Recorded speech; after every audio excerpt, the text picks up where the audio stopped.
আমরা বলেছিলাম আমরা আবার আসব, দ্বিগুণ হয়ে আসব। এসেছে দ্বিগুণ হয়ে।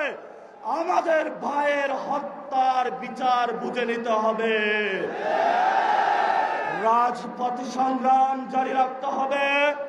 যেই বন্ধের উপরে আক্রমণ করা হয়েছে, পেটে লাথি মারা হয়েছে, বোরকা ধরে টান দেওয়া হয়েছে, গুলিবিদ্ধ করা হয়েছে, পা ভাঙা হয়েছে, প্রত্যেকটির হিসাব কড়ায় গন্ডায় আমরা ইঞ্জিনিয়ার তারেক রহমান থেকে বাংলাদেশে বুঝে নেব ইনশাআল্লাহ।